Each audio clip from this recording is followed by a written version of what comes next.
Good afternoon, folks. Welcome back to the farm. I'm in the pickup, got the stock trailer on, making a dump run here today. I've had a busy morning so far. You see the round bales over there. Spent some time in the tractor, got all those restacked. Actually, we had bales delivered this year.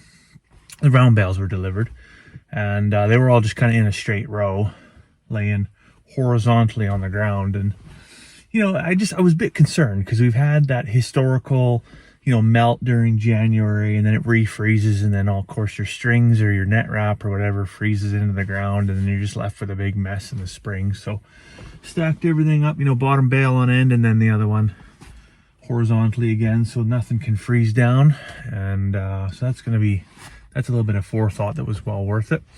But yeah, main project of the day, we did rip out some of the buffalo wire earlier this year and then just kind of rolled it up.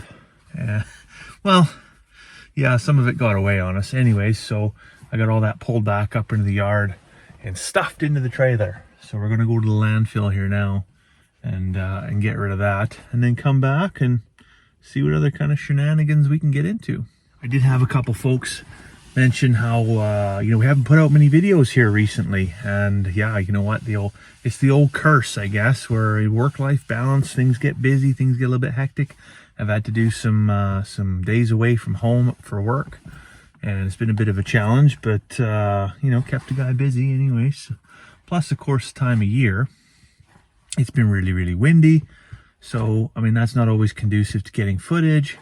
And this morning I don't think it got daylight until like 8:30, and of course it gets dark quite early as well. So I mean, if you're getting home from work late, I mean, there's only so much you can shoot. There's only so much you can shoot in the dark, and that's not very much at all.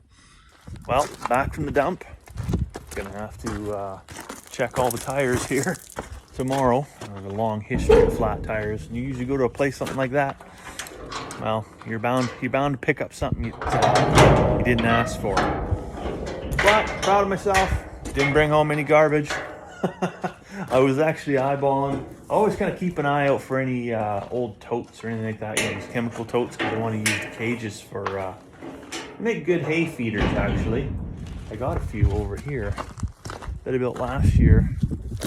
Sheep are eating out of one right now. Actually, works pretty slick. The other one I got the first one, the prototype, I actually put together with hose clamps where it V's together, and turns out that's not really that super good. So I'm actually going to get the tractor here later and pull that one out of that little paddock and bring it in the shop, get the MIG welder and do the old bzz, bzz, bzz, fix it right up, and it'll be good for the rest of the winter. Anyways, for now, I got the trailer. Why I got the trailer open? Well, bottles.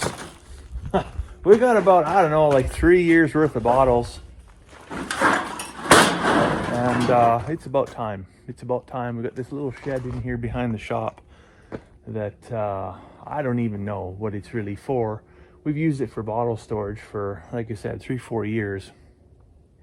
I can certainly say it's not for bottle storage, whatever that shed's for. There's probably a really good use, things that we could do in there, all kinds of activities. But yeah, it's totally tied up with old pop cans and bottles. So gonna get the horse trailer filled up, and then sometime this week we'll run into Hythe, and I don't know, we probably got $1,000 worth of bottles in there. Well, it's now Sunday morning. Last night we took the kids out to the ghost walk. They all got to put their costumes on. It was a pretty good time. Now I'm just bringing out a little breakfast for the chickens. It's actually bacon grease from yesterday. Yesterday I cooked 2 pounds of bacon. Nothing goes to waste around here. The sheep even want a piece. The sheep won't get any. The chickens, however, will get it. So in an egg, there's 11 grams of fat. So it's pretty important that they have a source of fat. Coming in the colder time of year like this, well, a little bit of fat, a little bit of extra meat on the bones. Never hurt anybody to stay warm, right?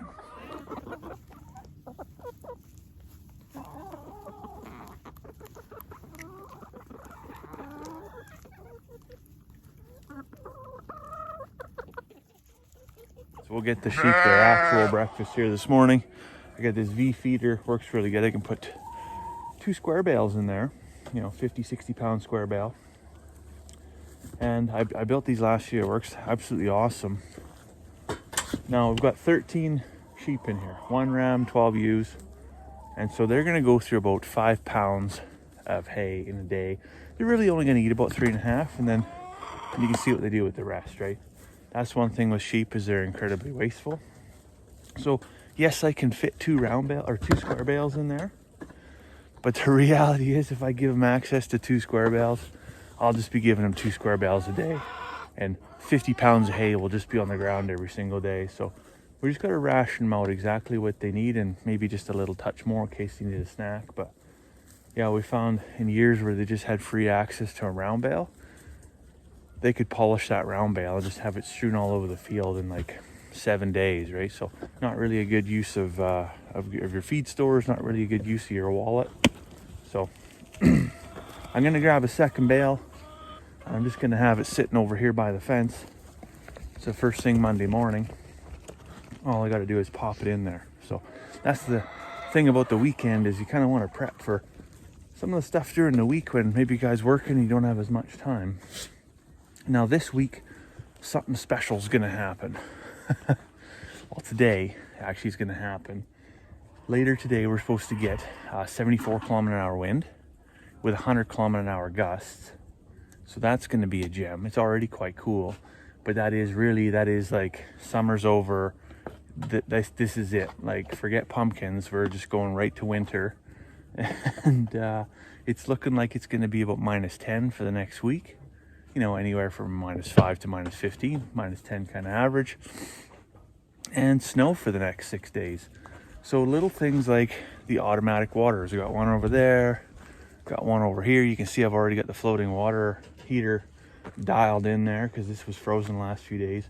But yeah, anything automatic and water is done unless it's actually completely heat traced. So these ones here, they're just garden hoses strewn out to keep them full. Now this one, if you'll recall from last year, this is actually what I call my no-fill water trough. We've been in 2 years of drought, so I had to tie a float water in there. But if we're gonna get 6 days of snow landing on that roof, black tin, it's gonna come in there and it's gonna melt and it's gonna fill that trough. So theoretically, 6 days of snow means 6 days of not having to pack water to the sheep. So it's actually kind of a win-win. But we'll get all these hoses cleaned up here today and get all that stuff put away and ready for the next week of winter. I got some grain treats for the lambs. There's a few not lambs in there as well. So in a couple weeks, these will be going to make lamb chops. And yeah, we've got a couple cull ewes in there. June is in there. She's a sheep that never knew how to sheep. Couldn't raise her lambs last year, so she's down the road because she was a bottle baby of my nephew's. There's Lottie. Lottie doesn't know what side of the fence to stay on, so it's a bit of an undesirable trait. And then Xena, who is actually one of Lottie's daughters, who inherited that trait. And I've talked about this in previous videos, right? Not knowing what side of the fence to belong to is something that they inherit as a genetic trait, and you got to cut that from the flock. So even though a really nice looking ewe, can't have that consistently belonging to the neighbors and having to manage that. So down the road she goes. Now for the other sheep that don't get so many grain treats, I'm going to give them some little pumpkin treats here. I had this grand idea. I was going to take like 100 pumpkin seeds and plant, have this massive crop of pumpkins this year. But when I did rotation of the garden, of course, I put the pumpkins in the least favorable side of the garden. And if you don't keep up with watering and all that stuff and add a little bit of compost, well, you end up with little dwarf pumpkins just like this, which, it's still a pretty cool little pumpkin, but not really good for much. Not going to make too many pies out of something like that. But I can toss it over to the sheep and they'll just love it.